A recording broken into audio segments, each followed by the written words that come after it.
Hello, everyone, and welcome to the Asher Marketing Podcast. I'm Anthony Giuliano, and my guest this week is Molly Link. Molly, how are you doing? Pretty good. Better than expected when I woke up this morning, so that's good. Thank you for walking all the way across the hall to do this, because you are my newest, I think, coworker, or one of my newest coworkers. How has your time at Asher been so far? It's been amazing, overwhelming in all of the good ways. Okay. Yeah. All right. Learning a ton. Didn't really know a lot about Asher even when I started here. So, yeah, continuing to learn that, learn the people, learn the clients, learn, the expanded kind of capabilities from my previous careers, all that good stuff. Yeah, it can sometimes be a mystery because we're going to get into your career path and some of the other places you've worked, but you worked in the same industry. But sometimes other businesses can be a mystery. Mm-hmm. You know a few people, but there's a lot of people behind the scenes who you don't talk to. I almost knocked over my water bottle. Sorry, listeners, I'm making noise already. I'm getting very excited. So let's talk about your career path.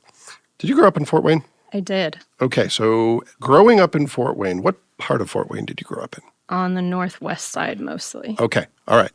So as you are growing up and you are thinking about career stuff, when does that happen and what are your first thoughts? And do you stay on that path or do you take twists and turns along the way? Yeah, no. Does anybody stay on the path of when they're... All I can speak for is me, and definitely not. Yes. Yeah, no. I don't even know. Like younger growing up, typical, I think I want to be a teacher. That quickly turned into a no. Mm-hmm. I think in high school, I was more interested in maybe I want to be a lawyer or do something in criminal justice. So I don't really know why, other than those are the things, you're exposed to as potential career They sound paths. Like jobs. Yeah. So started down that path. I went to college kind of as a traditional student right out of high school. And then about a year later, I messed up one of my classes, failed it, lost my financial aid. Oh, wow. Stopped going to school. Okay. Like, I'll fix that, go back next year, and then that didn't happen. Okay, yeah. So fast forward about 10 years later, I had 2 little girls, became a single parent, was making like $30,000 a year and was like, well, this isn't going to work. Yeah. So went back to school at that point, had a little bit better idea of some routes I wanted to go, some experience I had a little bit more professionally. So I started off as a communication major, thought I wanted to focus in PR. And where did you go to school? Locally here at the time it was IPFW, Purdue degree, through the comm department there. And that was really just like the best experience. I really found a home in the comm department, in the professors that were there, and just, helping me feel like I was smart and capable and giving me some options of, what I could do with that. And you're doing this while being a single mom and while working? Yes, wow. Both, yeah. Okay. I worked usually like part-time while I went to school full-time. Wow. And my daughters were really young. They were like 4 and 1. So how did you do that? Lots of school debt, so yeah. I'm part of that statistic now, I guess. But the financial part, even though that's difficult, sounds to me like the easiest part just from a time management standpoint. People at the time and now will often ask that, like, how did you do that? I don't know. I just did. Yeah. I mean, you just do in those situations, know, when you feel like you have to get something done, or at least that's the kind of person I am, somehow you just manage to get it done. The girls were really little, and so they were already in like daycare full time. So I would try to go to school and work during the day when they were, at school, and then hang with them in the evening, and then do homework nights and weekends and in pockets around that. Had some good support from my family and, my parents and things like that. And so, just somehow was able to get that done. I finished my undergrad in 3 years with communication and a minor in media and public relations. And then that was in 2009. So the economy was not great at that time to be getting a job. And I was kind of out of balance because prior to finishing my degree, I had been an administrative assistant. And so now I had this degree, but not a lot of kind of the real world experience or business experience to align with it. And so I had trouble in a bad market to begin with. finding a job. And you didn't want to pay all that money and spend all that time to do what you had already been doing. You wanted to do something different. Yes. Exactly. Yeah. So how do you get your first opportunity that sets you on the path that you're now on? So at that time, not really being able to find a full-time, long-term position, I went to grad school. Mm-hmm. Yep. So I also did my master's degree through IPFW, also in communication. And then during that like year and a half when I was finishing the grad program, I connected. Somehow the folks at United Way had my resume, and so they asked me to come in and help part-time. Yep. During like fundraising heavy season. And so I did that. And then they asked me to come back and plan Day of Caring, which is an annual huge community event for United Way. So I did that. And then finally at that point, there was a full-time position. It just kind of rolled into that. Okay. And so I grew my career early on there, eventually working in the communication and marketing leg of that, even though I started off in resource development. And then from there kind of transitioned full-fledged into marketing into the agency world. Okay. So I think I really appreciate you sharing that. I think that's an important story for people to hear, especially younger people, because so many times they'll look at where you are today and say, well, Molly's a VP at an agency. She's a big deal. She must have always been a big deal. But most of us, myself very much included, it takes a while to get on the path. Sounds like for you, it was at least 10 years post high school to really get started toward where you are today. And for me, you know, I was at least 5 years out of college before I could claim any marketing responsibility, and it was very minor for a long time. Yeah. So there's, you know, like anyone who has any degree of success, it definitely is not overnight. It takes time and hard work. So talk about, were you just at one agency prior to Asher, or were you at several? I was just at one. Just at one. All right. So what were you doing and how did you grow with that business? Yeah. So actually, when I was finishing my undergrad, I did a part-time stint locally here at Catalyst Marketing Design, which is another locally founded agency in town. And then I think I came back another time in between there to just help out with some stuff. And they ended up having an opening after I was a couple of years into my career. And so I made the leap over there at that point, and actually started more in like a production area of the agency. Was terrible at it, hated it. I think they hated me doing it. But they had some turnover in their account team.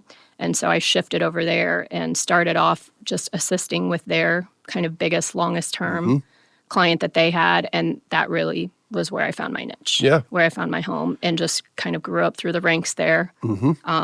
Pretty quickly over the course of a year or two into a similar director, VP of accounts role there. So what did you find that you liked about the account side of the business?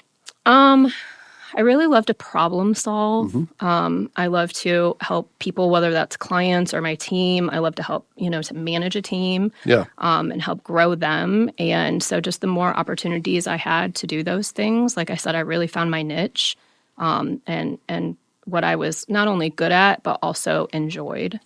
Well, it's definitely a role where you do get to do a lot of problem solving.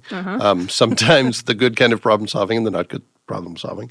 And you definitely can have days where you feel like, oh, I helped people get the job done, whether that's the internal team or the client.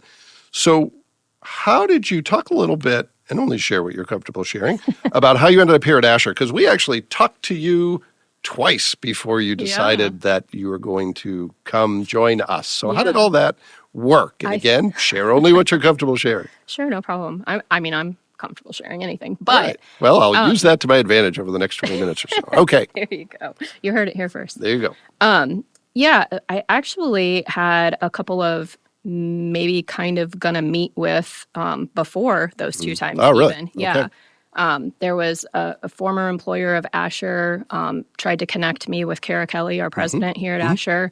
I think in like 2019, early 2020, just a bit before the pandemic, but things were crazy here with business. There was a lot of different client dynamics happening, as well as, Kara taking over the role as president, and it just didn't happen. And then fast forward to like January of this year, the same friend was like, hey, you should grab coffee with Kara. And I was like, okay, I really wasn't that interested. Yeah. I was meeting with Kara because I'd heard wonderful things about her. And you're not interested because you're happy in your position. Yeah, I really wasn't openly looking for another role, nor did I think I probably wanted to go to another agency.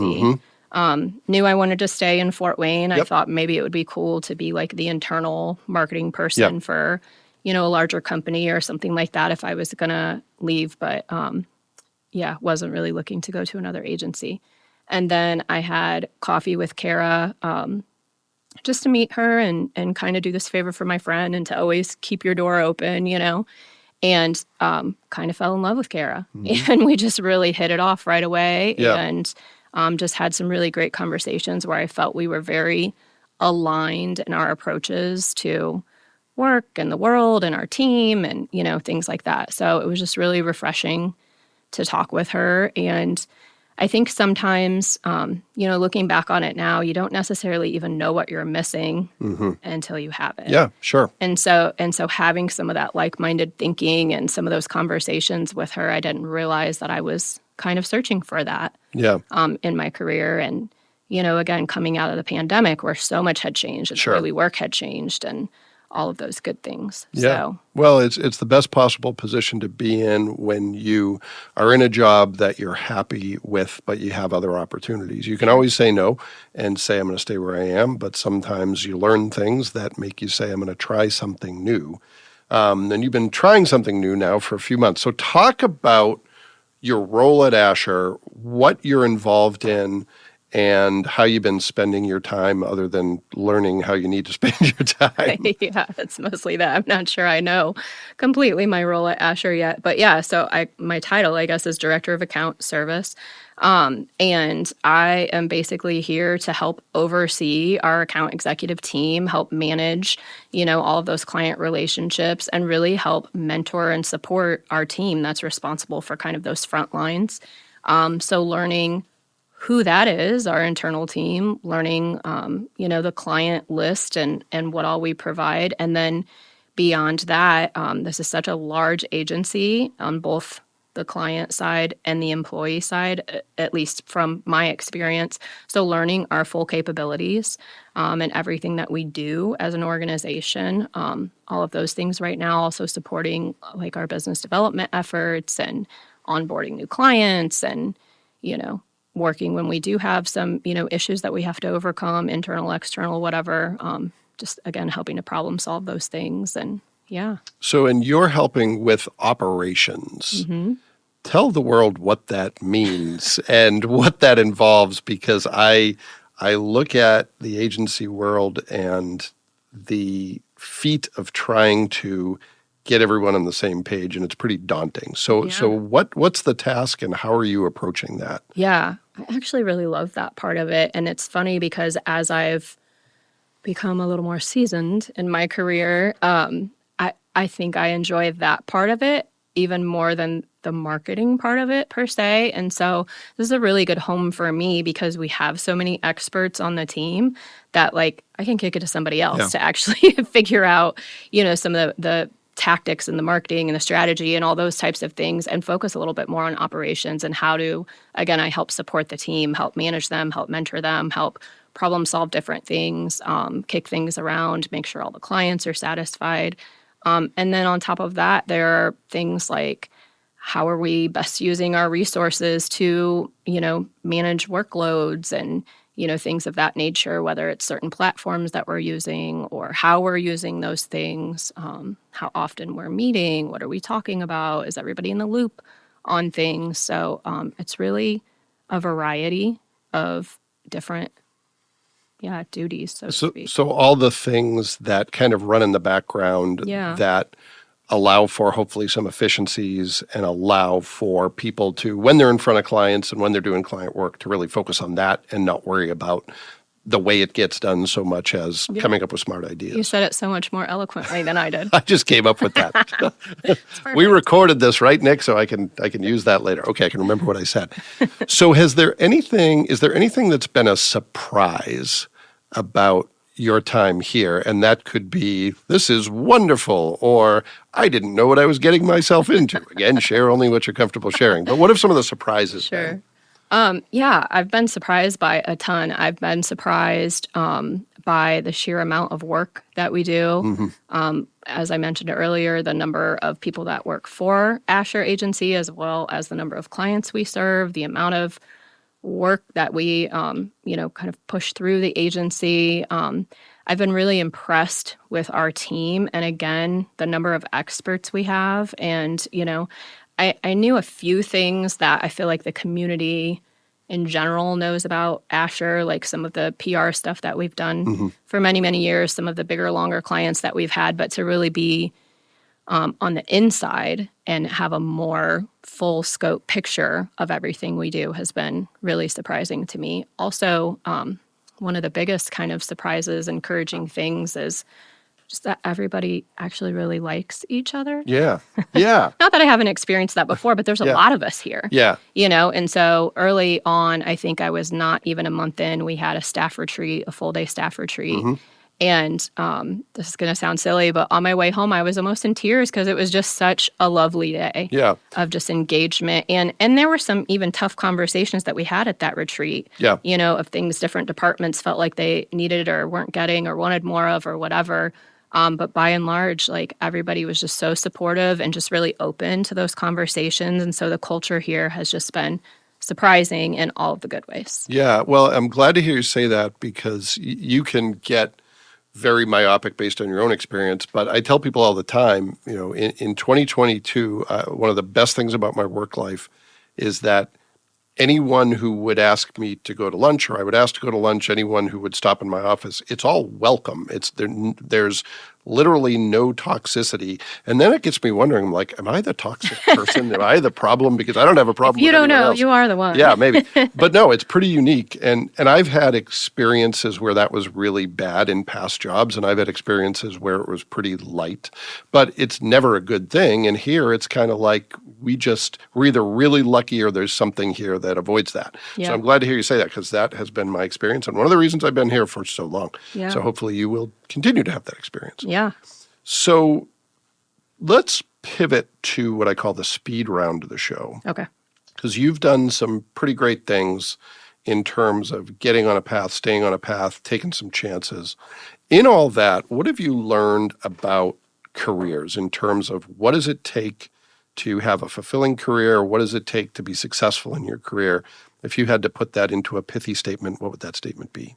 Oh gosh, to have a successful career. I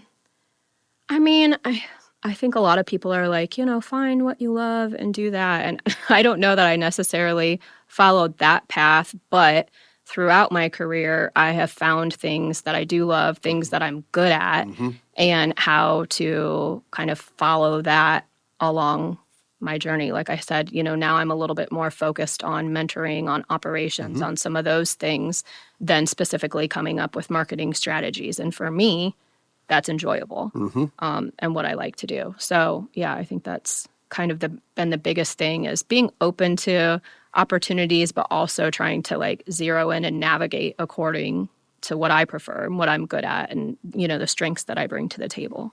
Now, are your kids at an age where, are they still listening to your advice or have they started rejecting your advice? Okay. What do you mean still? Yeah, my kids are currently 17 and 20. Okay. So you're probably having at least one-sided, hopefully sometimes dialogue conversations with them about this stuff. Yeah. Is there anything else you share with them like, hey, when you're thinking about your career, here's something to think about? Anything you'd add to that? Yeah, I feel like especially, so my 17-year-old is a senior in high school. She thinks she knows exactly what she wants to do and in the medical field. And if she's listening, she does know exactly what she wants to do. Yeah. Yes. So supporting her in that and helping her navigate that, again, because she's a senior, she's doing some internships and already kind of finding out what she does and doesn't like about that. So helping her with some of those opportunities to explore a little bit.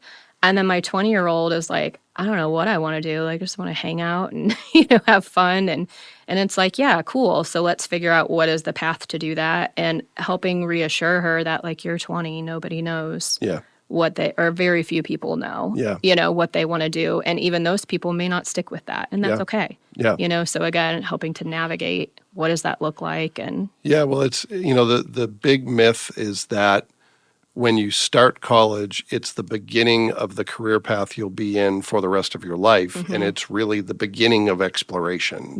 For a lot of people. There's some exceptions to that. But it was true for me. It sounds like it was true for you, and it's true for most people I know. Yeah, for sure. We are inadequately prepared for the rest of our life when we hit college, and college is in part about figuring that out and trying things out. All right, second speed round question. I'm going to throw you a little bit of a curveball. Oh, no. No, I studied up. I want to make sure you're on your feet here. So I usually ask people about a myth or misconception about their organization or something that they think deserves to be better known. But we talk about Asher on this podcast all the time because it's the Asher podcast, and we don't need to do more of that. You have a unique experience. I don't want to say it's a unique experience, but you have an experience that's probably relatable to a lot of people, being a working parent with kids who have needs. What's a myth or misconception about that? Like, what's something that either you don't believe is true that is widely held, or you think is maybe a good thing in all the challenges that come with that? Yeah.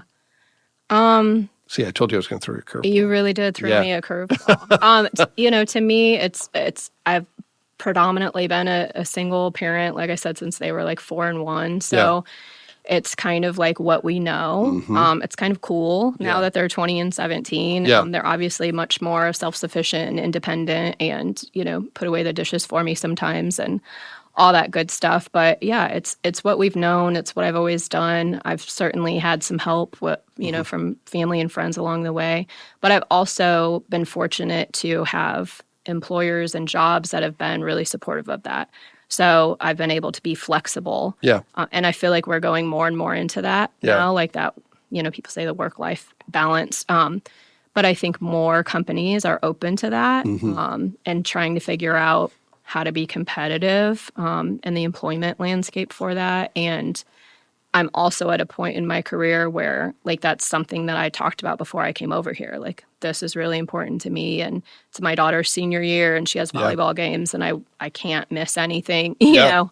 So being able to be at a point, too, when I can kind of make some of those calls myself. Yeah, and it's something that you mentioned, a competitive advantage, and I think that's forcing a lot of companies into it. But it seems like a lot of employers are just starting to get it and saying, people have lives outside of work. If we can't accommodate that, they're not going to be as happy and productive, and they're probably going to go somewhere else. I've really loved the fact that Asher's kind of always been that way, but has been even more so since the pandemic. I always say that, with the flexibility we have here, it's not unlimited, right? Because it's a place where everybody works hard, and if you don't, you're probably not going to last very long. But if you get the job done, you can get it done in a lot of different ways. I always feel like I've won my professional life when I get to be in car line for the 8-year-old that's in my life. It's like, okay, this is good. This is how it should be. And that feels really good. And I wish everyone had that, but it's really, something that I don't think you can stress enough how much of an advantage that is. Yeah. My daughter just wrapped up her varsity year playing volleyball. She started playing volleyball, I think, in 5th grade, and I've literally never missed a game. Wow, never. Really? Oh, yeah, wow. I've been able to balance that. With my work life, to just always be at everything. I don't think everybody is that fortunate. I luckily have been, and again, it's kind of what we've done in my household. Well, that's great. My girls. Well, that's great. Well, congratulations. That's a great thing to be able to say. Yeah. All right. One last, before I get to the last question, was there something you prepared that you were going to say in answer to the question that I was going to ask you? No, I think I've already expressed, how fortunate I feel to be here. And, I just really love the collaboration of our team. That's been huge for me. And just to be able to rely on them. And, we worked on a presentation the other day, and I just was like, y'all are so smart. Yeah. Yeah. Like it just was a lot of fun to watch people do their expert thing. And yeah, it was really, I don't know if it's only just because I've gotten older and mellowed out a lot. Ask some of the people who've been here a long time. But it's also, there was this moment like a few years ago, I was like, everybody else has this. It's like, you can just do the thing you need to do. Yeah. Don't duplicate it. Yeah. And that's really great. And it's literally a place where, I often quote the quote that's probably overquoted in "You never want to be the smartest person in the room." I am never the smartest person in the room here. I was just going to say that. Yeah. I was going to say I don't enjoy feeling like I'm the smartest person in the room. I genuinely don't. And here, I definitely don't. Well, absolutely. If there is more than me in the room, that I'm not the smartest person in the room. And sometimes when I'm by myself, I'm still not the smartest person in the room. So it's a great place to be, to learn from other people. And there are times I've had that experience where I'm just kind of like watching someone, trying not to reveal to a client or prospect how I'm like wowed by them. It's like, oh, this happens all the time. But there are some really amazing, smart people here, and they just kind of do what they do without a lot of fanfare, which is pretty great. Yeah. Except that everybody is also really good at like our team shout outs and stuff too. Yeah. Everybody's really good about recognizing, the strengths that other people bring to the table, or when they step into a hairy situation or whatever that is too. There's a lot of love at Asher. Well, and there's a lot of, this is going to turn into the appreciation of Asher show. So we've lost half of our listeners. Make sure Kara listens. That's right. Yeah, make sure Kara. But where was I going with my next statement? I don't know. I've forgotten. There's a lot of love at Asher. Yeah. Well, one of the things, it's like you have people who have like these hidden talents. And the interesting thing is, while we're all in the same industry, you get a lot of different personalities. There's people who are super quiet. And then it's like you work with them on a project and it's like, you've known this all along. You're a genius. Yeah. And they just have, multiple skills, but it isn't always the loudest person in the room. It's not always the person who needs all the attention, but they just kind of quietly do great things in the background. That's really great. Yeah, I think that is an interesting side of it too, because while we do have, specific experts at the agency on different topics, there is a lot of crossover, where people understand multiple areas or have experience and, can bring those different things to the table too. So it's not siloed in that we can only go to this person for this thing. But we kind of have the best of both worlds. In that. Yeah. Okay.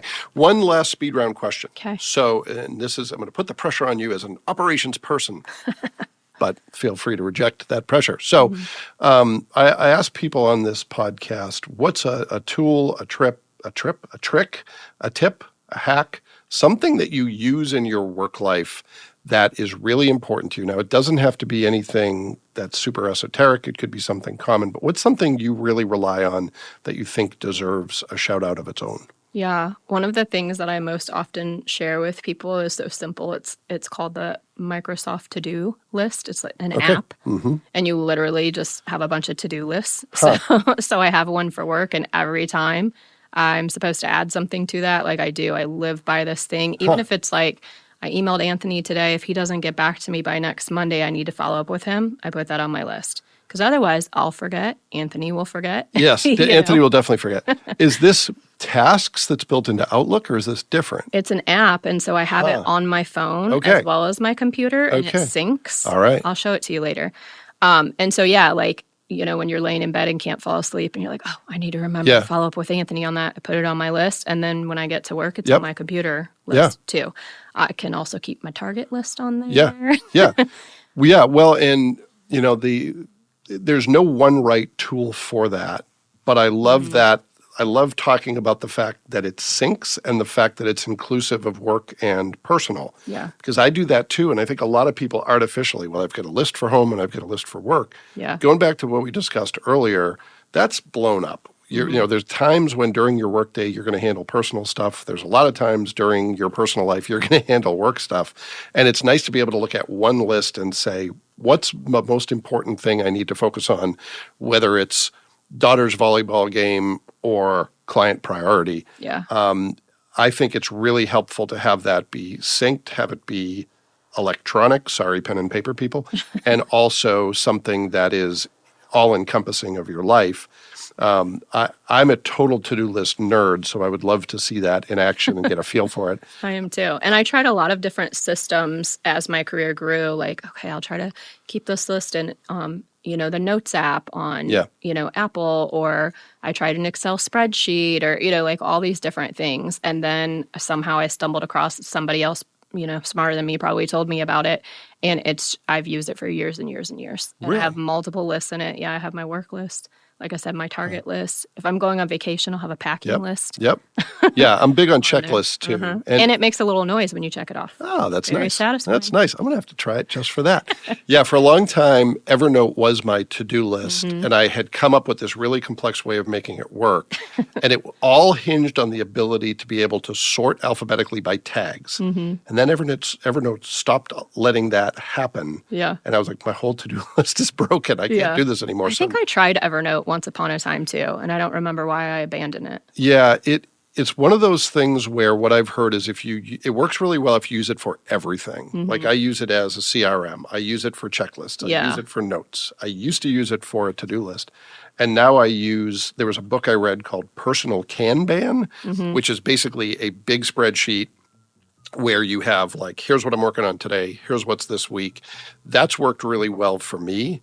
But the secret is it doesn't really matter as long as it works for you. Yeah. But there's potentially a better mousetrap out there, and it sounds like this might be that. So I'm going to have to take a look at it. Yeah, I'll show it to you. Well, cool. Well, I have learned something new today, at least There you one thing. Well, Molly, thank you so much for doing this, and thank you very much for joining us at Asher. You've been a great addition. Thank you. A great start for you, and hopefully it leads to a long and happy career here at Asher. I agree. Could not agree more. Let's end on that happy note, shall we? Yep, thanks. Well, thanks, Molly, and thanks to everyone who took the opportunity to listen to this episode of the Asher Marketing Podcast. We'll be back next week with another great guest, and we hope you'll join us then.